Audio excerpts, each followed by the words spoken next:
Are we ready? Did you turn that on? Wait, are you ready? 4, Are you ready? 3. I am. I was born ready. Get it? I don't think that's funny. Hey, everybody. It's been a while since we talked. We're overdue for an update. I think it was early December.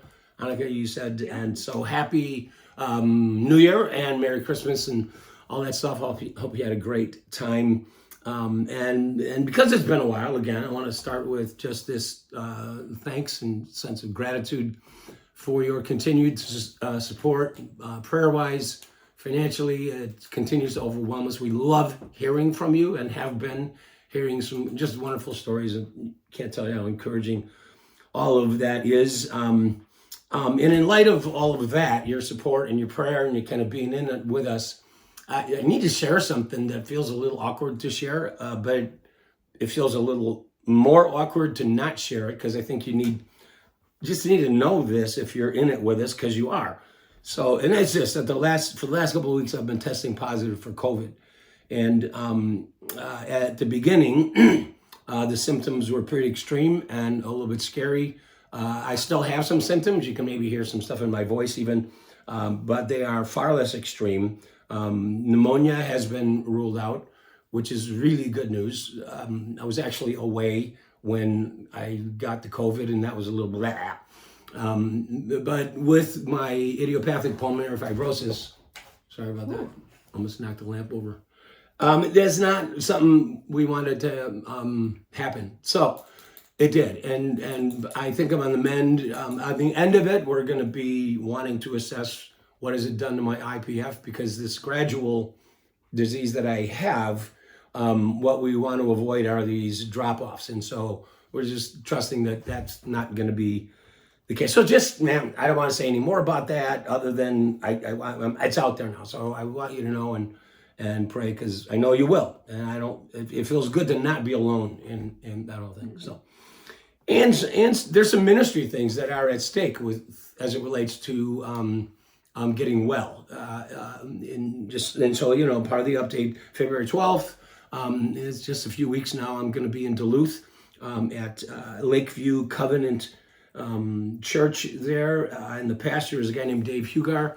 And Dave just kind of fits into the place of what warms my heart. And it's a dream come true. Dave's an Open Door guy. I was on staff at Open Door years ago with our youth. I think he was here when Al was here, to give you some perspective on that. Dave also came to one of our Not So Silent retreats a few months ago, and I reconnected with him there. So I'm going to get to go there. But pray again. I want to be healthy enough. If I was preaching tomorrow, I probably couldn't do it. And that's something I haven't had to face yet. So that's the 12th. Just the next week, Bonnie is coming with me. We're going to Arizona to visit our friends Doug and Heidi Glenn at Hope Covenant Church. That church and the Newton Breeda Church are the two churches in my life that blow me away, because both those churches are in my heart. And it feels apostolic to me. Not that I'm an apostle, but that thing of Paul had more than one church in his heart. And so do I. And Hope Covenant is one of them in Arizona with Doug and Heidi. And so we're going to do a Not So Silent retreat there. Ned is going to be coming in for one of those weekends.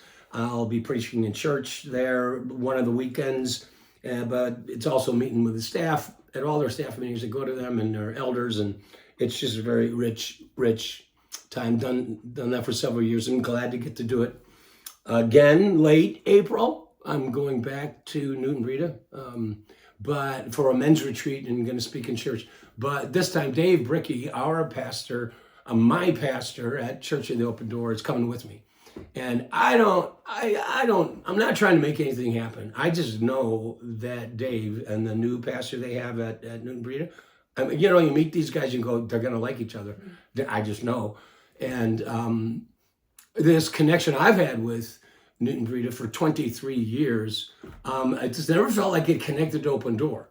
And I think bringing Dave and letting just happen, maybe a relationship there happen. I don't have any huge agenda, but I would love it if that connection between their church and our church would actually grow.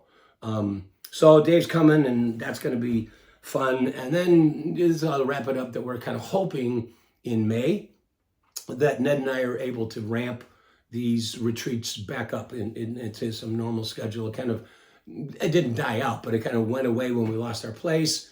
But also other things got in the way that were important.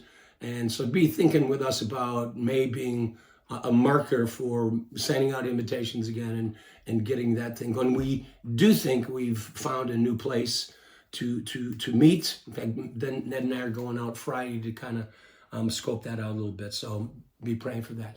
One final thing about Erica. You've been praying with her about her and her cancer issues, and she has one more big deal, and that's going to be next week. Bonnie is leaving on Thursday to go be with her for her final surgery, and we're just hoping and praying that really is it. It's been the thing that Erica and Hayden have struggled with is it's been over a year and a half, and about the first year was this. They were just kind of hitting every mark and making progress. And then the finish line just kept moving and moving and moving. Maybe some of you who've struggled with cancer know exactly what that feels like. But we're just really praying that this is she's going to have to manage this her whole life, but that the surgery is going to be last to the big frogs she's going to have to eat. I'm great with metaphors. Anyway, God bless you guys. We love you. I don't know. Thanks just doesn't feel like a big enough thing, but it's going to have to be enough. Love you. Bye.